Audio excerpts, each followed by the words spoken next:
Begins follows 4 friends on a road trip when they make an accidental turn that leads to a never-ending road. Now, I've seen the trailer for this movie a handful of times, and it always reminded me of the opening of Passenger that came out earlier this year. So my expectations going into this movie was I expected it to be like Passenger, but hopefully better.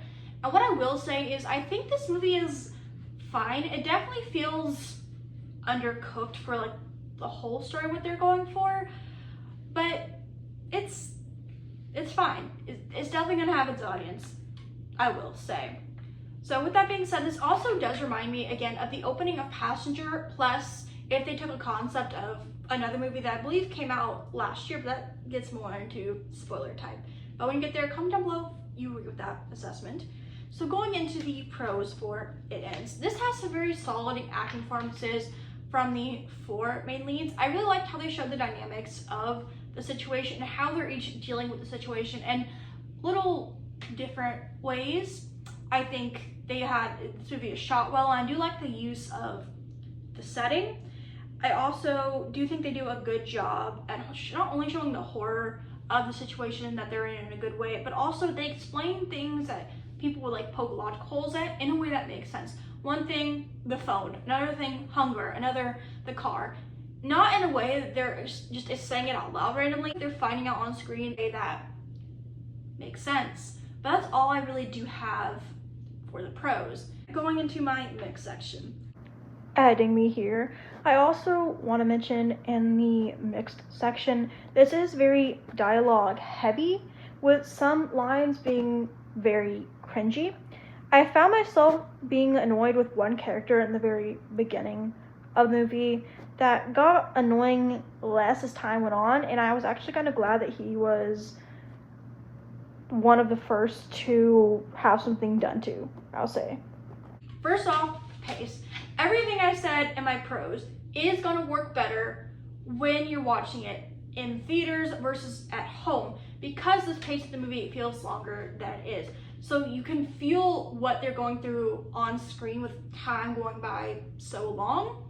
And that's going to work better in theaters versus at home. It's going to feel like the movie is longer and hard to get through. This also is going to suffer rewatches. It's not going to be good on rewatch due to how the pace works, and how long the pace is. It can kill what really does work about this movie. So it just kind of feels a little undercooked, which directly goes to my cons. The first con, this movie feels incomplete. I also was not a fan of the ending, which just doesn't not entirely work well. I feel like they had a very solid movie, and then they just had a abruptly way to end it. They're like, all right, let's end it right here. And I do like the person that someone chooses to do at the very end. I feel like it would have been better if they replaced it with someone else.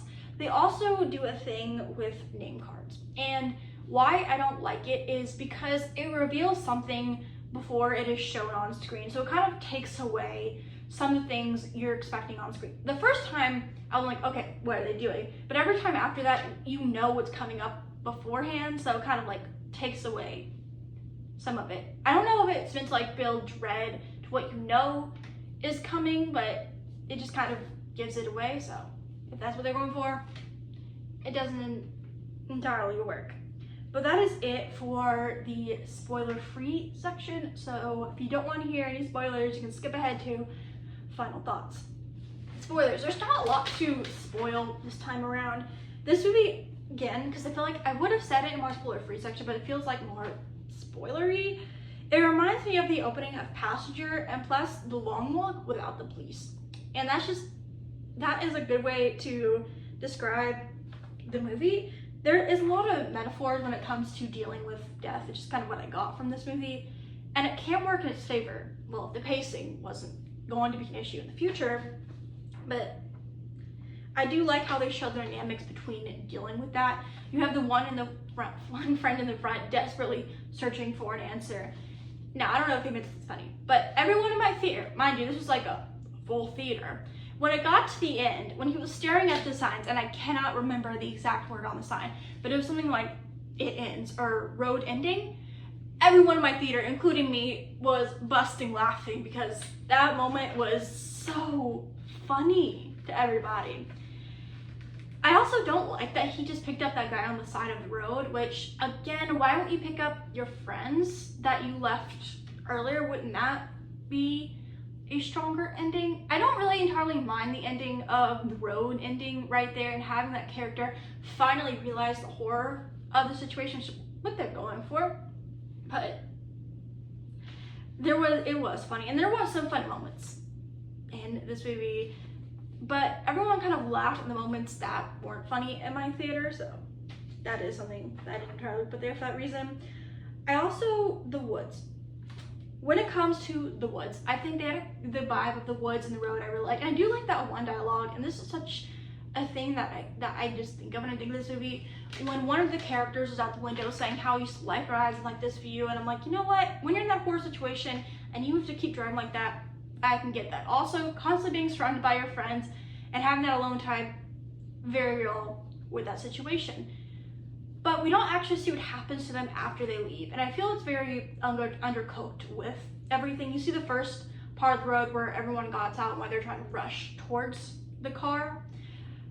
But you don't see what happens when they actually leave the car. But first off, they shut the title card, which, again, like I said previously, you're just telling people what happens beforehand. Works the first time, but after the second or third, you're just telling us what happens before it happens.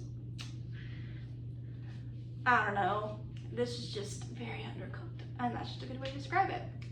So overall, this movie is fine. A good way to describe it would be undercooked. So comment down below if you think it also reminds you of those two movies put together and what you thought of it ends, if you're gonna see it or not gonna see it. Comment down below, and I'll see you guys soon because I am seeing the 6th movie of Insidious later. Comment and subscribe if you're also seeing it. I'll see you guys there.